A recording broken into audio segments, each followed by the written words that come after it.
Hindi ito basta ganun lang. Isang napakalaking network ito na pinaniniwalaan po ng lahat ng tao na-involve sa isang iskandalo.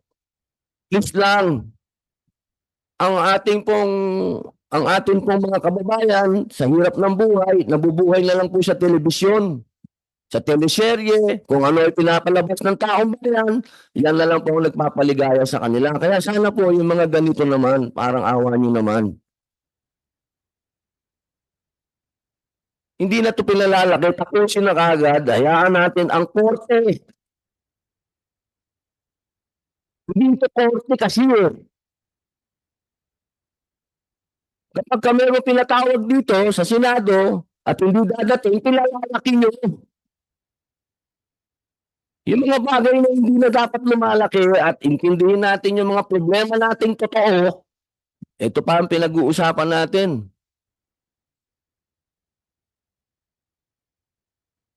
Ano po, 1 minute muna suspension. Ako naman yung magpapa-blood pressure.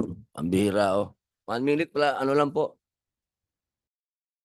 24, sila po ay compliant, meaning meron po silang in place na CODI at meron din po silang sexual harassment policy in place. Ibig pong sabihin, labas po sila dito.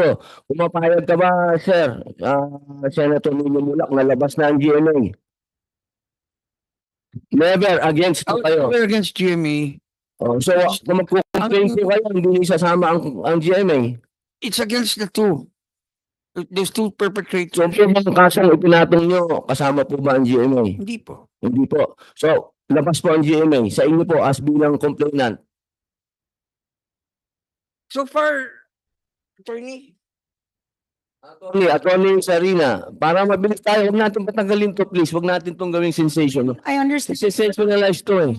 from Nino that this is, it will be a case directly against the two perpetrators for now. And that's what we are doing, Your Honor. I hope you understand we cannot share anything more because we are preparing our complaint. And Yes.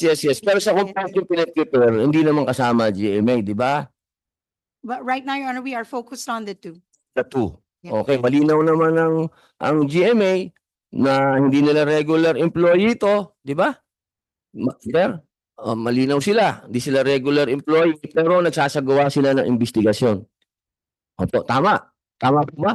That's what Ms. Annette said. Opo, papayag po ba kayo na para matapos appreciate ko po yung hinarap niya ni Miss Annette sa akin yung dalawa na nag-apologize sa akin for what happened. Yun So, okay na po tayo. Para matapos po tayo ng maaga dito sa hearing natin na to, mapayag po kayo na ilabas na natin ang GMA. Sa hearing na to, hindi po sa kasuhan ha, sa hearing na to, hindi po ito korte sa